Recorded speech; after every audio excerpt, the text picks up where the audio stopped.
బాలకోట గారు నమస్తే సార్. నమస్తే శ్రీకాంత్ గారు. బాలకోట గారు, ఉమ్, జగన్మోహన్ రెడ్డి అధికారంలో నుంచి దిగిపోగానే ఒక్కొక్కటి వాళ్ళు చేసిన అకృత్యాలు కానీ లేకపోతే వాళ్ళు చేసిన దౌర్జన్యాలు కానీ ఒక్కొక్కటి బయటకు వస్తున్నాయి. కాకపోతే ఎప్పటికప్పుడు ఒకదాన్ని మించి ఒకటి.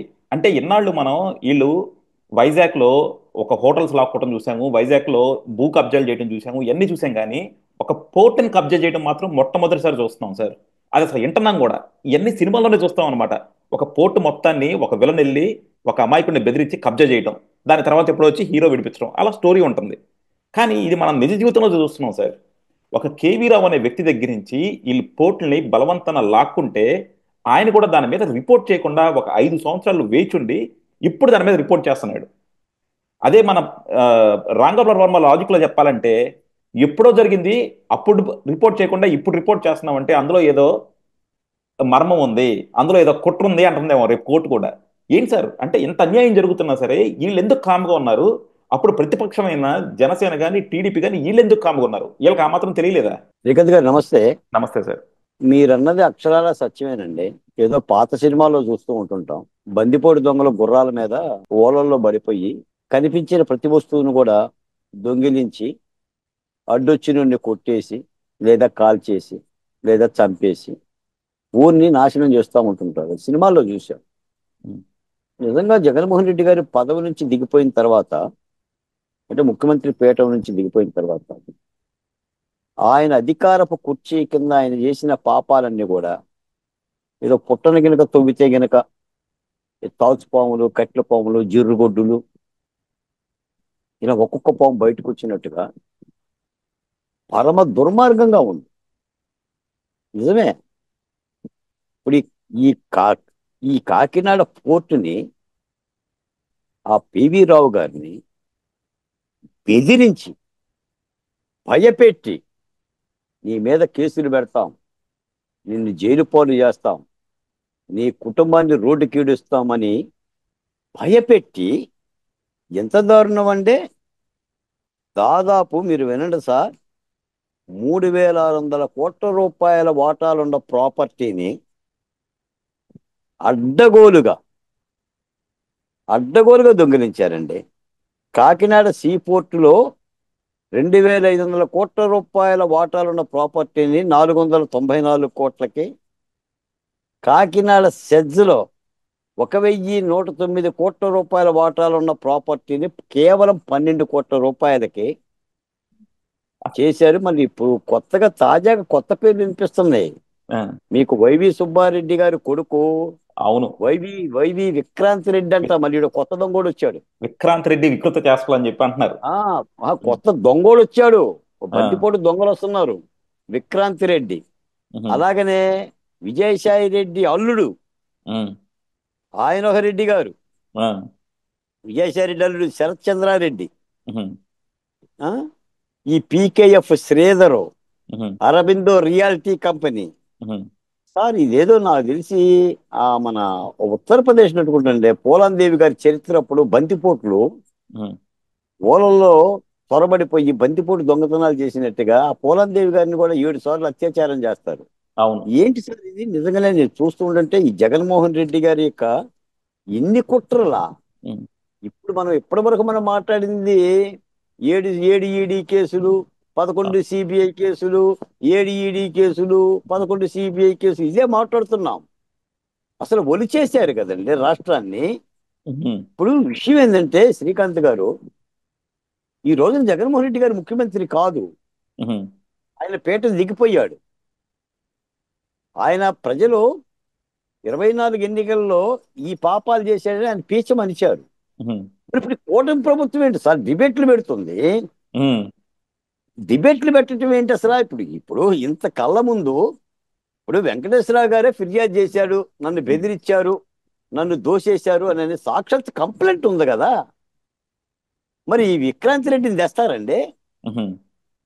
తెస్తారా? ఈ చూడాలి. వైవి ఆహా. సుబ్బారెడ్డి గారి కొడుకు విక్రాంత్ రెడ్డిని, లేదంటే విజయసాయి రెడ్డి గారి అల్లుడు ఈ శరత్ చంద్రారెడ్డిని, ఏడ నుంచి వచ్చారండి ఈ రెడ్లందరూ కూడా దొంగల్లాగా ఉహు. గుర్రాల మీదను నల్లగొడ్డలు కట్టుకొని? మరి వీళ్ళని తెస్తారండి? ఇదిగో 6 నెలల తర్వాత ఈ ఐపీఎస్ అధికారి సంజయ్ సస్పెన్షన్ ఇప్పుడు అయ్యిందండి. ఉమ్, సస్పెన్షన్ ఉమ్, సస్పెన్షన్కి 6 నెలలు పట్టింది. ఆ, మళ్ళీ మీరు రామ్ గోపాల్ వర్మ జోలికి పోమాకండి సార్. అవునవును. ఎందుకంటే నేను రామ్ గోపాల్ వర్మని ఆ, తక్షణం అరెస్ట్ చేయాలి. ఉమ్, అతను మహిళల్ని చాలా హీనాతిహీనమైన పదజాలాలతో దూషించాడు. ఉమ్, సరే, పవన్ కళ్యాణ్ గారిని తిట్టినా, చంద్రబాబు నాయుడు గారిని తిట్టినా, లోకేష్ గారి మీద సినిమాలు తీసినా మరి వాళ్ళు ఏం ఫీల్ అవుతున్నారో నాకు తెలియదు కానీ ఉమ్, సాధారణమైన మహిళలను కూడా తిట్టారు. గుంజకు రావాలి, ఉమ్, అంకుశం సినిమా చూపించాలి, చార్మినార్ సెంటర్లో తెచ్చినట్టు తీసుకురావాలని నేనే మాట్లాడా. ఆ, తర్వాత ఆయన కోర్టుకి వెళ్ళిపోయి ఎప్పుడైతే ఉమ్, ఊరట పొందాడో ఆ, నా నోటికి బ్యాండేజ్ పడింది. ఓకే. ఆ, ఇప్పుడు మనం అడగటం నేరం అయిపోయింది అరెస్ట్ చేయమని. ఉమ్, ఇప్పుడు చట్టం అందరికి సమానం. ఉమ్, చట్టం ఎవరికి సుట్టం కాదు. ఉమ్, నిలువు కాళ్ళ మీద నిలబడుతుంది. ఉమ్, ఎంతటి వారినైనా లోపలేస్తుంది. ఏంటి సార్ ఇది? ఇంత ఇంత ప్రధానమైన పత్రికలో ఉమ్, కుట్రదారు జగనే అన్న తర్వాత 1 రూపాయ 2 రూపాయల సార్, ఉమ్, 3,000 3,600 కోట్ల రూపాయల వాటాలు. ఉహు, 3,600 సాక్షాత్ కంప్లైంట్ చేశాడు ఆయన, ఉహు, ఆ పివి రావు గారు. ఉహు, మరి ఇంత కంప్లైంట్ దగ్గర చేసిన తర్వాత ఏం చేయాలండి ప్రభుత్వం కానీ, లేదా ఉహు, పోలీస్ యంత్రాంగం? అసలు ప్రభుత్వం తీసి పక్కన పెట్టండి, ఈ ముఖ్యమంత్రులే ఉప ముఖ్యమంత్రులు తీసి కాసేపు పక్కన పెట్టండి. చట్టం ఏం చేయాలి సార్? ఉహు, చట్టాలు ఉన్నాయి కదా, చట్టాలు ఉన్నాయి కదా. డీజీపీ ఉండా రాష్ట్రానికి, ఉహు, ఎస్పీ ఉండా ఆ జిల్లాలో. ఇప్పుడు ఈ పివి రావు గారి దగ్గర కంప్లైంట్ తీసుకున్న ఆయన ఉండా? ఉహు, మరి దీనికి సమాధానం చెప్పాలంటే చాలా తమాషాగా ఉందేంటి? ఇప్పుడు ఇన్నిన్ని నేరాలు మనం ఋషికొండని 480 కోట్ల రూపాయలతో కట్టారు. పర్యావరణ అనుమతులు లేవు, ఉహు, అడ్డగోలుగా నిర్మించేశారు, ప్రజాధనం దోచేశారు అని మనమే మాట్లాడాం. ఉహు, ఆడుదాం ఆంధ్ర అని చెప్పేసి అని మంత్రిగా రోజా గారు డబ్బుతో ఆటాడుకుంది, ఉహు, తినేసింది. జగన్మోహన్ రెడ్డి గారి తాడేపల్లి పెన్షన్కి ప్రభుత్వ సొమ్మునే ఉహు, 12,85,00,000 రూపాయలు ఖర్చు పెట్టారని ప్రభుత్వం చెప్పింది. ఉహు, మీరు నేను చెప్పలా. అవును. ఎగ్ పప్పులకు 3 కోట్లు, స్టేషనరీకి 3 కోట్లు, ఉహు, ఆయన అక్కడ వేసుకున్న రహదారికి 4 కోట్లు. ఉహు, మధ్యలో కుంభకోణం గురించి మనం మాట్లాడాం. ఉహు, ఇళ్ల స్థలాల్లో కుంభకోణం గురించి మాట్లాడుతున్నాం. ఉహు, సలహాదారులకు ఇచ్చిన ₹1,00,00,000 లెక్కలో ఉన్నాయి. రంగుల గురించి మనం మాట్లాడాం. కార్యాలయాలకు రంగులేసి ఎన్ని వేల కోట్ల రూపాయలు దుర్వినియోగం చేశాడు. ఉహు, రాళ్ల మీద బొమ్మలకి 700 కోట్ల రూపాయలు అని అన్నాం. ఉహు, ఆఖరికి ఆయన పత్రికకి, సొంత మీడియాకి 400 కోట్ల రూపాయలు అడ్వర్టైజ్మెంట్లు ఇచ్చుకున్నాం అనుకున్నాం. వాలంటీర్ల ద్వారా 200 కోట్ల రూపాయలు పేపర్ ఖర్చు పెట్టాడు. ఉహు, ఇవన్నీ డబ్బులే కదా సార్? అవును. డబ్బులా శిలహైకులా? ఉహు, మరి వీటి మీద ఏమి చట్టం స్పందించదండి. నేను ముఖ్యమంత్రి గారి గురించి మాట్లాడట్లా శ్రీకాంత్ ఉహు, గారు. అదే సార్. ముఖ్యమంత్రి, ఉప ముఖ్యమంత్రి, క్యాబినెట్ తీసి పక్కన పెట్టండి. ఉమ్, చట్టం ఒక పని చేయాలి కదా. చట్టాలు ఉన్నాయిగా, ఉమ్, న్యాయ వ్యవస్థలు ఉన్నాయి కదా. మరి చట్టాలు ఏం చేస్తున్నాయి? న్యాయ వ్యవస్థలు ముందస్తు బెయిల్ ఇవ్వటం ఏంటి? ఉమ్, ఆ? ఏంటి సార్ ఇది? ఇదేంటి తమాషానా? పరిపాలన అంటే తమాషాలా కనిపిస్తుంది నాకు. సిగ్గేస్తుందండి. ఉహు, ఎవరితోనన్నా మాట్లాడాలన్నా ఉహు, నువ్వు ఆ వరుసనా? ఇప్పుడు ఆ సజ్జల భార్గవ రెడ్డి, ఆయన ఆ, ఓ డన్ కేపరు, మొత్తం ఉహు, సోషల్ మీడియా ఇన్ఛార్జ్ ఆయనే కదా. ఉహు, వర్రా రవీందర్ రెడ్డి పోస్టులు పెట్టి, వర్రా రవీందర్ రెడ్డి వాంగ్మూలం ఇచ్చాడు కదా అక్కడ. ఉహు, వర్రా రవీందర్ రెడ్డి వాంగ్మూలం ఇచ్చాడు. మేము 46 ఛానల్ పెట్టుకున్నామయ్యా, మా చీఫ్ ఆ, పలానా సజ్జల భార్గవ రెడ్డి అని. ఆయన ఎక్కడో అమెరికాలో ఎక్కడో ఫారిన్ లో ఉండేసి నాకు కుదరదు విచారణకు రావడానికి, వారం తర్వాత తప్పకుండా అన్న పోలీసుల్ని. ఉహు, ఏదో నిన్న మొన్న ఏదో శ్రీరెడ్డి గారి మీద కంప్లైంట్లు అది ఇది అన్నారు. ఆ ఉమ్, శ్రీరెడ్డి ఎక్కడుందో తెలియదు, ఉహు, ఆ పోసాని కృష్ణమూర్తి ఎక్కడుందో తెలియదు, ఉమ్, ఆ పంచి ప్రభాకర్ ఎక్కడుందో తెలియదు. ఆహా. ఈ ఆర్జీవి అయితే డైరెక్ట్ గా టీవీలో కూర్చొని ఏం బిక్కుంటారు బిక్కోమని ఆయన అంటుండో. డైరెక్ట్ గా చెప్పాడుగా. వల్లభనేని వంశీ ఎక్కడున్నాడో తెలియదు, ఉమ్, ఏమి నేను అవినాష్ ఎక్కడున్నాడు, హ్యాపీగా వాళ్ళు తిరుగుతూ ఉన్నారు ప్రజల్లో. ఆ, ఎలా ఉంది సార్ ఇది? ఉమ్, ఇప్పుడు ఇవేం కక్షపూర్తి చర్యలు కావు కదండి.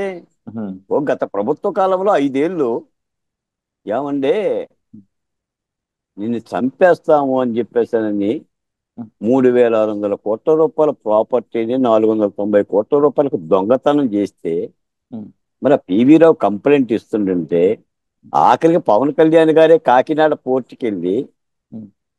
అంటే ఈ ఇక్కడ యొక్క పేదోడికి ఇచ్చే బియ్యం, ఒక్క మాట, ఈ పేదోడికి ఇచ్చే బియ్యం ఉమ్, సరఫరా 48,000 కోట్ల రూపాయలు, అక్షరాల ఉమ్, అక్షరాల 48,000 కోట్ల రూపాయలు కాకినాడ పోర్టు నుంచే 1,31,00,000 టన్నుల బియ్యం, ఉమ్, రేషన్ బియ్యం, పేదోడి బియ్యం ఉమ్, సరఫరా అవుతుంది, తరలించబడుతుందని ఇన్ని చిట్కాలతో మనం మాట్లాడితే ఉమ్, ఆయనేమో రే ఆయనేమో రేషన్ రెడ్డి అని అంట.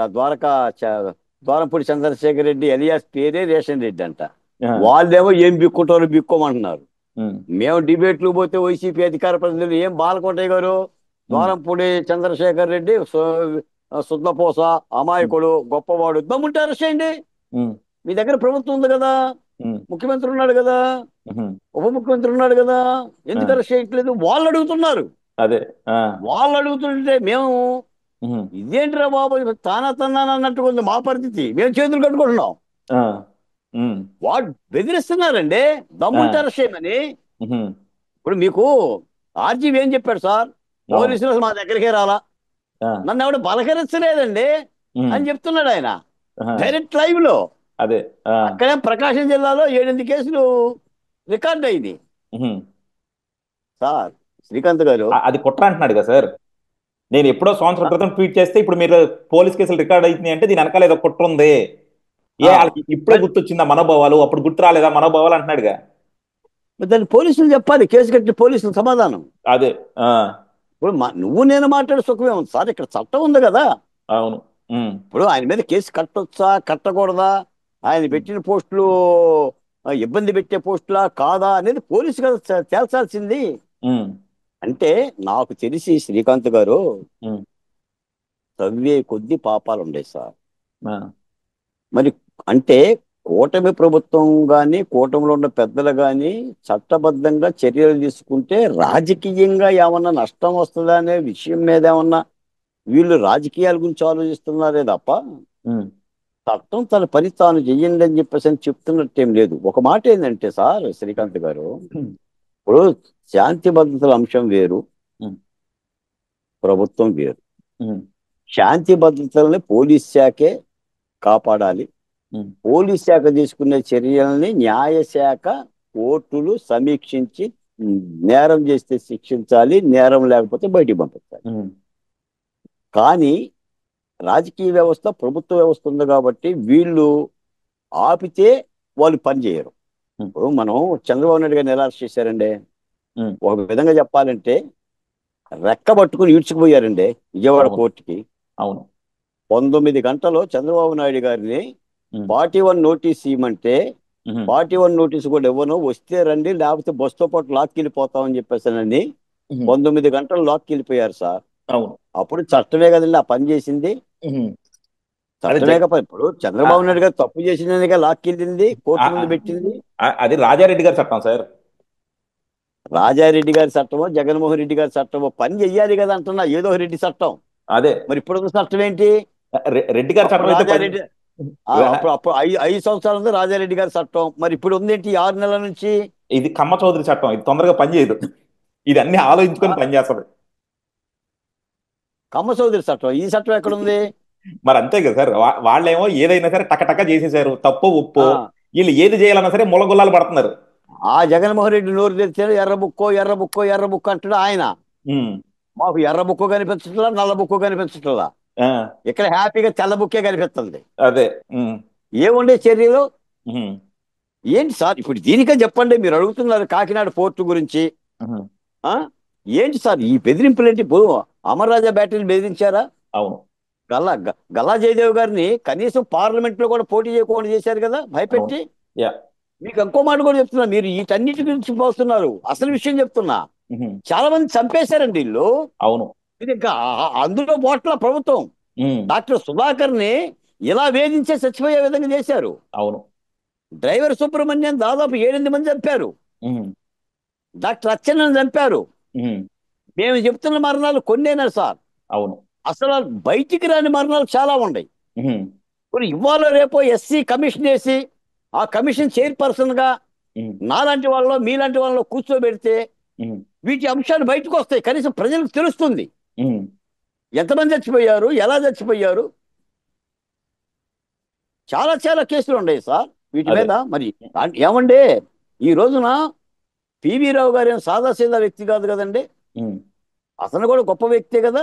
అవును. కోర్టులో వాటాలు కలిగి వ్యాపారం చేస్తున్నంటే మరి నువ్వు అతన్నే బెదిరిస్తున్నావంటే, ఉమ్, గల్లా జయదేవంతులోనే బెదిరించావంటే, చంద్రబాబు నాయుడు లాంటి అరెస్ట్ చేసావంటే, లోకేష్ పాదయాత్రని నువ్వు ఆపావంటే, ఓ అచ్చెన్నాయుడు, ధూళిపాల నరేంద్ర, దేవినేని ఉమామహేశ్వర లాంటి వాళ్ళని లోపలేసావంటే, ఇక సాధారణమైన పరిస్థితి ఏంటి? సాధారణమైన మానవుడి పరిస్థితి ఎంతమంది చంపారు, అవును. ఎంతమందిని చంపుంటారు? ఉమ్, కూటమి ప్రభుత్వం దీని మీద దృష్టి పెట్టే పరిస్థితి లేదు. ఉమ్, అందుకని ఒక విధంగా చెప్పాలంటే శ్రీకాంత్ గారు, పొద్దుగూకులు జగన్మోహన్ రెడ్డి గారు తప్పు చేసిండు, జగన్మోహన్ రెడ్డి గారు ఆ, అవినీతి చేసిండు, జగన్మోహన్ రెడ్డి గారు దుర్మార్గం చేసిండు, అరాచకం చేసిండు, పొద్దుగూకులు తారక మంత్రం లాగా, హనుమాన్ చాలీసా లాగా, లేదా క్రిస్టియన్ బైబిల్లో చెప్పిన పదాజ్ఞలాగా మాట్లాడటం కాదండి. అవును. తప్పనిసరిగా తప్పు మీద చర్య తీసుకోవాల్సిన అవసరం ఉంది కదా. యా. ఇన్ని తప్పుల మీద చర్య తీసుకోకుండా ఉంటే రేపొద్దున మనం ఎంత అభివృద్ధి చేసినా, ఎన్ని పరిశ్రమలు తెచ్చినా, అమరావతిలో ఎన్ని నిర్మాణాలు చేసినా, ఈ తప్పుల కింద అదంతా కనుమరుగైపోద్ది కదా. యా. ఆ అది. తప్పు యా. ఆ ఇ- ఇ- అభివృద్ధిని అభివృద్ధిని శాంతి భద్రతలో అట్లా ఆ విఘాతం అలా మూసేస్తుంది. అవును. కాబట్టి వీటి మీద కూడా చెయ్యాలి కదా. ఇప్పుడు పరిపాలన అంటే ఒక అభివృద్ధి సంక్షేమమే కాదు కదా, శాంతి భద్రతలు కూడా ఉన్నాయి కదా. పైపచ్చి ఇది కూటమి పెద్దలు చెప్పిన మాటే కదా ఎన్నికల్లో. ఉమ్, ఓ గత 5 ఏళ్ల ప్రభుత్వంలో రాష్ట్రాన్ని జగన్మోహన్ రెడ్డి గారు నిలువుదోపిడీ చేశాడు అని. కాబట్టి ఇది మహాదారుణం అండి. వ్యక్తుల్ని బెదిరించి వాళ్ళ దొంగతనం అండి ఇది. డైరెక్ట్ గా ముఖ్యమంత్రి మాజీ ముఖ్యమంత్రి జగన్మోహన్ రెడ్డి గారు చేసిన దొంగతనం ఇది. మళ్ళీ ఇప్పుడు ఆయన ఏమంటున్నాడు? ఆ? మనం విప్లవ అడుగులేసామంటాడు ఆయన ఉమ్, రాష్ట్రంలో. ఉమ్, విప్లవ అడుగులేసాం, ఒక్కో ఓపిక పట్టండి, జమిని ఎన్నికలు వస్తున్నాయి, మళ్ళీ అధికారంలోకి వస్తాం, మన సత్తా చూపిస్తాం, సప్త సముద్రాలు దాటేసిన గుంజకు వస్తాం, వాణిలోకి వస్తాం, వీణిలోకి వస్తాం, లోపలేస్తాం మళ్ళీ వార్నింగ్ ఇస్తున్నాడు ఆయన. అదే అంటే ఇది. ఏంటి సార్ ఇది? నాకు అర్థం కావట్లేదు. అంటే మీరు అడుగుతున్నారు కాబట్టి నా ఆవేదనతో చెప్తున్నాను. నేను ఏదో ప్రభుత్వాన్ని విమర్శించాలని చెప్పడంలా. అదే లేదు సార్. ఇప్పుడు ఎందుకంటే 5 సంవత్సరాలుగా మేము ఉద్యమం చేసిన వాళ్ళం కాబట్టి ఈ ఉమ్, అరాచకాలకు ఒక కళ్ళెం పడుతుందనే కదా సార్ మేము ఆశించింది. మీతో అవును. ఎన్ని డిబేట్లు చేయలేదు నేను. అవును. ఇదే ఐకాన్ పొలిటికల్ డిబేట్ లో జర్మనీ నుంచి మీరు కూర్చొని, అమరావతి నుంచి నేను కూర్చొని, ఈ ఉమ్, రాష్ట్రంలో జరుగుతున్న అరాచకాలకి, అన్యాయాలకి, మానభంగాలకి, శిరోమండనాలకి, మూత్ర విసర్జనలకి రేపొద్దున కొత్త ప్రభుత్వం వస్తుంది తప్పనిసరిగా చర్యలు తీసుకుంటుందని చెప్పి ఎంతమందితో నేను మాట్లాడలేదు? ఎంతమంది వైసీపీ అధికార ప్రతినిధులని డిబేట్లు తరిమి తరిమి కొట్టలేదు? ఎంతమంది చెవిలో ఉన్న స్పీకర్లు తీసేసి పారిపోలేదు బాలకోటతో మాట్లాడలేక? ఏది సార్ న్యాయం? ఏది న్యాయం అంటున్నా? న్యాయం ఉండాలి కదా, తీసుకోవాలి కదా. మనం ఇప్పుడు ఉంది ఉంది కూటమి ప్రభుత్వం కదా, సాక్షాత్తు కోరుకున్న చంద్రబాబు నాయుడు గారు కదా ముఖ్యమంత్రి. యా. నేను మొన్న ముఖ్యమంత్రిగా ఎక్కడో చంద్రబాబు నాయుడు గారి చర్యలు తీసుకోకపోతే మరి ప్రజలకు ఏ సంకేతాలు ఇస్తారండి? ఒక ఒక ఇది చూశాను సార్. ప్రజలు ప్రజలు కూటమి ప్రభుత్వానికి అధికారం ఇచ్చారు. కానీ జగన్మోహన్ రెడ్డి ఇంకా వాళ్ళకి ఆ, అధికారులను అప్పచెప్పలేదు అంటున్నారు అనమాట. అధికారులు ఇంకా జగన్మోహన్ రెడ్డి మాట వింటున్నారు అంటే. ఇప్పుడు మీరు ఇలా మాట్లాడుతుంటే చాలా దుఃఖం వస్తుంది, కోపం కూడా వస్తుంది. ఉమ్, కోపంలో ఏ మాట అంటానో కూడా అర్థం కాదు. అదే. ఉమ్, ఇప్పుడు అధికారులు కూడా జగన్మోహన్ రెడ్డి గారు అప్పచెప్పాలా? ఆ, ఆ? అంతే కదా సార్. మరి ప్రతి చోట ఎక్కడ చూసుకున్నా సరే జగన్మోహన్ రెడ్డి దగ్గర ఎవరైతే తాబేదారులుగా పనిచేశారో వాళ్ళే ఉన్నారు కదా ఈ రోజు కూడా. క్యాబినెట్ కూడా ఆయన అప్పచెప్పాలా? ఆ? అందుకే మంత్రిత్వ శాఖలో క్యాబినెట్. ఆ, ఇప్పుడు ముఖ్యమంత్రి ఎవరండి? చంద్రబాబు నాయుడు గారు ముఖ్యమంత్రి, జగన్మోహన్ రెడ్డి దిగిపోయినా కూడా జగన్మోహన్ రెడ్డి గారు ముఖ్యమంత్రిగా మాట్లాడుతున్నారు. మరి నిన్న కాకినాడ పోర్టుకి నన్ను వెళ్ళనీయలేదని చెప్పి డిప్యూటీ సీఎంఏ అన్నప్పుడు అక్కడ ఆ, మరి చంద్రబాబు గారు ముఖ్యమంత్రి, ఇది పవన్ కళ్యాణ్ గారు డిప్యూటీ సీఎం, లేకపోతే ఇంకా జగన్మోహన్ రెడ్డి చేతిలో రాష్ట్రం ఉందా? ఎలా చూడాలి మనం దాన్ని? ఏమి చూడాలో ఏమిటో మీరు అడుగుతున్న ప్రశ్నలకి సమాధానం చెప్పలేని పరిస్థితుల్లో 5 ఏళ్ళు ఉద్యమం చేస్తున్న మాలాంటి వాళ్ళమే తలబట్టుకుంటున్నామంటే, కొన్ని కొన్ని సంఘటనలు చూస్తే ఏదో బోరుగడ్డ అనిల్ గారిని ఒక లోపలేసి, ఆ నందిగా సురేష్ గారిని ఒక లోపలేసి, ఇద్దరు దళితులు వేసి పండగ అయిపోయిందని అనుకుంటున్నారు. ఏమో నాకు అర్థం కాదు. లేదంటే నాకు చాలా మంది ఆ ఒంగోలు, ప్రకాశం జిల్లా, ఇతర నెల్లూరు జిల్లాల్లో ఎక్కడో కొంతమంది దళితులు కూడా కొడుతున్నారు వెళ్ళి. వాళ్ళని ఉమ్, కొట్టాలి, బలి కొట్టాలి ఏంటి? ఉమ్, ఆ? యా, ఏంది ఇది చూద్దాం సార్. అసలు ఏం ఉమ్, జరుగుతుంది? కాబట్టి ఏదైనా కూటమి ప్రభుత్వం, నేను చెప్తున్నాను సార్, కూటమి ప్రభుత్వం చాలా ప్రజలు, చాలా కోరికలతో, చాలా ఆశలతో ఎందుకంటే నేను చెప్పా, మీ గతంలో చెప్పా, కూటమి ప్రభుత్వం ఈ రాష్ట్రంలో చాలా మంది బిడ్డలు ప్రాణాలు ఇస్తే వచ్చింది, చాలా మంది మహిళలు మానాలు ఇస్తే వచ్చింది, ఒక ఆర్తి నుంచి వచ్చింది, ఆవేశం నుంచి వచ్చింది. ఈ రాష్ట్రం ఛిద్రమవుతుంది, శాంతి భద్రత లేవు, స్వేచ్ఛ లేదు, ఒక స్వాతంత్ర పోరాటంలో పోరాటం చేస్తే వచ్చింది. కాబట్టి కూటమి ప్రభుత్వంలోని పెద్దలు, ముఖ్యంగా చంద్రబాబు నాయుడు గారు వీటి మీద దృష్టి పెట్టాలి, సమీక్షించుకోవాలి. చట్టాన్ని తన పని తాను చేయమని చెప్పండి. చట్టానికి అడ్డు చెప్పమాకండి. చట్టంలో పని చేయలేని వాళ్ళు ఉంటే పీకి కలుపు మొక్కలు బీకినట్టు పక్కన పెట్టండి. ఉద్యోగస్తులకి ఏం కొదవలేదు. నోటిఫికేషన్ ఇవ్వండి, అవసరం వచ్చే ఉద్యోగాలకి, వాళ్ళే వస్తారు. Yeah. ఐపీఎస్లు, ఐఏఎస్లు పీక్ అవతలేయండి, డిస్మిస్లు చేయండి. సస్పెన్షన్లు కాదు సార్, డిస్మిస్ చేయాలి ఉద్యోగాల నుంచి. వాళ్ళు కూడా అతన్ని సస్పెండ్ చేశారు, సిఐడి సంజయ్ని. Mhm. సస్పెన్షన్ కాదు, రిమూవ్ చెయ్యాలి. Yeah. రిమూవ్ చెయ్యాలి. Remove Mhm. చేయటానికి సంబంధించిన చట్టాలు ఏమైనా ఉంటే చట్టాలు సమీక్షించి చట్టాలు చేయండి. Mhm. చట్టాలు చేసే రిమూవ్ చేయండి. మీకు కోర్టుల పరంగా కానీ న్యాయపరంగా కానీ ఇబ్బందులు వస్తున్నాయి అంటే దానికి అనుగుణంగా తీసుకోండి. You are the superior. ప్రభుత్వం ఈజ్ ది సుపీరియర్ అండి. Mhm. రాజకీయ వ్యవస్థే అంతిమంగా ప్రజాస్వామ్యంలో సుపీరియర్. Mhm. దాని కింద ఉండేదే కార్యనిర్వాహక వ్యవస్థ. కార్ల్ మార్క్స్ అంటాడు, రాజ్యాంగం అనే పనిముట్టుని ప్రభుత్వం తన చేతుల్లో పెట్టుకొని ఎలా వినియోగించుకోవాలో అలా వినియోగించుకోవచ్చు. జగన్మోహన్ రెడ్డి ఆ పనే చేశాడు. ఎగ్జాక్ట్లీ. యా. జగన్మోహన్ రెడ్డి. జగ- జగన్మోహన్ రెడ్డి గారు ఉచ్చబోయమంటే పోలీసులు పోశారు, ఉచ్చబోయొద్దంటే పోలీసులు పోయిలా. ఎక్కడ పోయమంటే అక్కడే పోసారు వాళ్ళు. Mhm. అది కార్యనిర్వాహక వర్గం. ఈ రోజు నువ్వు చట్టాన్ని పోలీస్ యంత్రాంగం చేత నువ్వు పని చేయించకపోతే ఎట్టండి? ఏమైందండి ఆ కాదాంబరి గారి విషయం? కాదాంబరి జత్వాని విషయం ఏమైంది? బాంబే మహిళ ఏదో ఇప్పుడు రెండు ఎక్కడ రోజులు ఉందండి? విజయవాడలో ఉందా, మహారాష్ట్రలో ఉందా? 2 రోజులు న్యూస్ ఐటమ్ కోసం పనికొచ్చింది. కాబట్టి ఇవన్నీ కూడా ప్రజలు చూస్తున్నారండి, చూస్తున్నారు. మరి నేను మాట్లాడుతున్న వాళ్ళు ఏమన్నా, శ్రీకాంత్ గారు మీకు ఏమైనా ఇబ్బంది అనిపిస్తే ఓకే, నేను ఆవేదనతో మాట్లాడుతున్నాను. నేను ఏదో కూటమి ప్రభుత్వం మీద విమర్శ చేయాలని కూడా మాట్లాడట్లా. కానీ ప్రజలు ఆలోచిస్తున్నారు, మాకు ప్రశ్నలు వస్తున్నాయి. యా. అంటే మాకు కూడా ఈ ప్రశ్నలన్నీ, మీరు అడిగిన ప్రశ్నలన్నీ కూడా ప్రజలు అడుగుతున్నారు మమ్మల్ని. ఇప్పుడు బాలకోటయ్య గారు, మేము ఈ ప్రశ్నలు అడిగామంటే మాకేదో కూటమి ప్రభుత్వం మీద కోపమనో లేకపోతే జగన్మోహన్ రెడ్డి మీద ప్రేమనో కాదు కదా. ఇది ప్రజల్లో ఉన్న ఆవేదన. ప్రజల్లో అంతా కూడా వెలగక్కలేరు కాబట్టి మన ద్వారా కనీసం ప్రభుత్వ పెద్దలకు తెలుసుకుంటారని, లేకపోతే ఇప్పుడు జరుగుతున్న అన్యాయాల గురించి, లేకపోతే ప్రజల ఎక్స్పెక్టేషన్స్ గురించి అయినా మళ్ళీ ఒకసారి రియలైజ్ అవుతారని చెప్పడమే నేను తప్ప. నేను ఒక మాట చెప్తా శ్రీకాంత్ గారు. ఎవరికి రాజ్యసభ సీట్లు ఇచ్చాం, ఎవరికి కేబినెట్ హోదా ఇచ్చాం, ఎవరికి ఏ పదవులు ఇచ్చాం, ఎంతమందిని మనం ఉప ముఖ్యమంత్రులుగా పెట్టుకున్నాం, ఎంతమంది స్పీకర్లుగా పెట్టాం, ఎంతమందిని డిప్యూటీ స్పీకర్గా ఇచ్చాం. ఇవి కావండి పరిపాలన.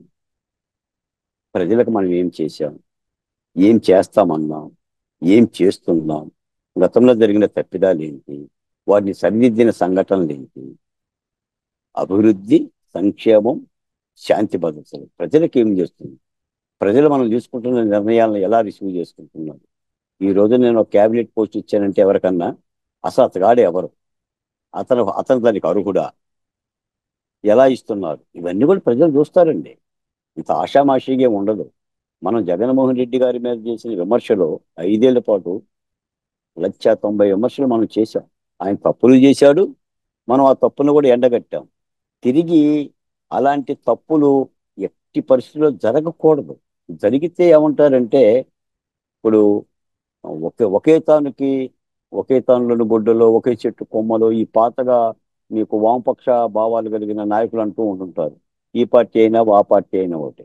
అరే ఆ పార్టీలో ఉన్నాడు సోమవారం, ఆ పార్టీలో ఉన్నాడు మంగళవారం ఈ పార్టీలోకి వస్తుందంటే అసలు ఏంటంటే, జన వైసీపీ నుంచే జనసేనలోకి వెళ్తున్నారు, తెలుగుదేశంలోకి వస్తున్నారు, భారతీయ జనతా పార్టీలోకి వెళ్తున్నారు, ఆహ్వానిస్తున్నారు, కండువాలు కప్పుతున్నారు. ఇప్పుడు వాళ్ళ అవసరం కూడా లేదు వీళ్ళకి. నిజానికైతే 124 సీట్ల బలం ఉంది. రేపు ఎన్నికల కాలం అయితే 28 29 ఎన్నికల తరుణం అయితే నువ్వు ఏదైనా ఒక నాయకుడిని తీసుకున్నా సర్లే అనుకోవచ్చు. ఇప్పుడే నువ్వు తీసుకుంటున్నావు. 3 రాజ్యసభ సభ్యులు రాజీనామాలు చేశారండి. 3 రాజ్యసభ సభ్యులు రాజీనామాలు చేస్తే మరి ఎవరికి ఇస్తున్నావు 3 రాజ్యసభ సభ్యులు? Mhm. ఆ? ఎందుకు రాజీనామాలు చేశారు? Mhm. ఏం మాట్లాడుకొని చేశారు? అంటే ఇదంతా కూడా ఈ సంకేతాలు ప్రజలు నిశ్చితంగా గమనిస్తారు. యా, ప్రజలే యా, గొర్రెలు, Mhm. వాళ్ళకేం అర్థం కాదని అనుకోకూడదండి. చాలా పొరపాటు. అదే. ప్రజలే నిర్మాతలు, ప్రజలే చరిత్ర నిర్మాతలు, ప్రజలకు అన్నీ తెలుసు. జగన్మోహన్ రెడ్డి గారు ఎలాగైనా మాట్లాడాడు. తిరిగి జగన్మోహన్ రెడ్డి గారికి ఏ పాఠం చెప్పాలో ప్రజలే చెప్పారు. అందుకని చాలా సూక్ష్మంగా ఆంధ్ర రాష్ట్రంలో పరిపాలనని చంద్రబాబు నాయుడు గారికి గాడిలో పెట్టాలండి. ఒక కొంగొత్తగా ఉండాలి. లోకేష్ గారు కూడా ఆలోచించాలి. ఆ దిశగా కొంగొత్తగా అడుగులు వేస్తే మంచిదండి. యా, డెఫినెట్గా సార్. యా, థ్యాంక్ యూ అండి, thank you very much sir.